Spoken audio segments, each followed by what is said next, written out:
நாளை மதுரையில் நடைபெற உள்ள திமுக பொதுக்குழுவில் பங்கேற்பதற்காக தமிழக முதல்வர் ஸ்டாலின் சென்னையிலிருந்து விமானம் மூலம் மதுரை வந்தடைந்தார். அவருக்கு தொண்டர்கள் உற்சாக வரவேற்பு அளித்தனர்.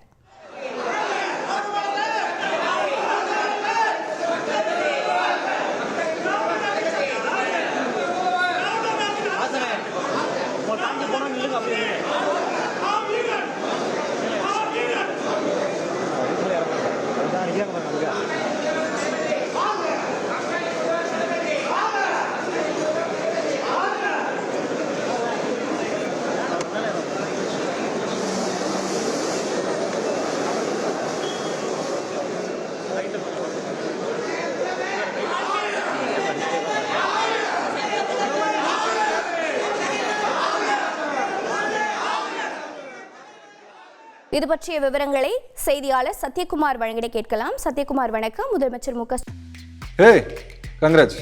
யார் அந்த பையன்? கல்யாணம் இல்ல, நான் பிசினஸ் ஸ்டார்ட் பண்ண போறேன். எப்படி? பாஸ் வாலா. பாஸ் வாலா, பி தி பாஸ். ஸ்டாலினுக்கு வரவேற்பு எவ்வாறாக இருந்தது? மேலும் விவரங்கள் என்னென்ன?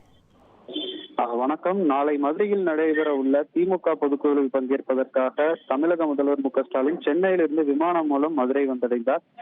அவருடன் பார்த்தோமேயானால் திமுக மூத்த தலைவர்களான ஆர் எஸ் பாரதி, அமைச்சர் துரைமுருகன், ஆர் ஆசா மற்றும் மூத்த அமைச்சர்கள் கே என் நேரு, பலன் PTR, K S Ramachandran, Thangam Thennarasu உள்ளிட்டோர் உடன் இருந்தனர். மதுரை வந்த முதல்வருக்கு திமுக தொண்டர்கள் மற்றும் எஸ்ஆர்என்யூ அமைப்பை சார்ந்தவர்கள் பொன்னாடை வழங்கி புத்தகங்கள் பரிசளித்தும் உற்சாகமாக வரவேற்பளித்தனர். இங்கிருந்து சாலை மார்க்கமாக புறப்பட்டு இங்கு அருகே இருக்கக்கூடிய ஒரு தனியார் விடுதியில் முதல்வர் ஓய்வெடுக்கிறார். அதைத் தொடர்ந்து மாலை 4 மணி அளவில் இந்த விமான நிலையம் அருகே இருக்கக்கூடிய பெருங்குடி பகுதியிலிருந்து அவனியாபுரம், வில்லாபுரம், சுப்பிரமணியபுரம், டிவிஎஸ் நகர் வழியாக கிட்டத்தட்ட 14 கிலோமீட்டருக்கு மேலாக இந்த ரோட் ஷோவில் கலந்து கொள்கிறார். இறுதியாக ஆரப்பாளையம் கிராஸ் ரோட்டில் உள்ள முன்னாள் மதுரை மேயர் முத்துவின் சிலை திறப்பு விழாவில் பங்கேற்றுவிட்டு தமிழக முதல்வர் அரசு விருந்தினர் மாளிகைக்கு சென்று ஓய்வெடுத்து நாளை நிகழ்வில் பங்கேற்கிறார். உங்களுடைய தகவல்களுக்கு நன்றி சத்யகுமார்.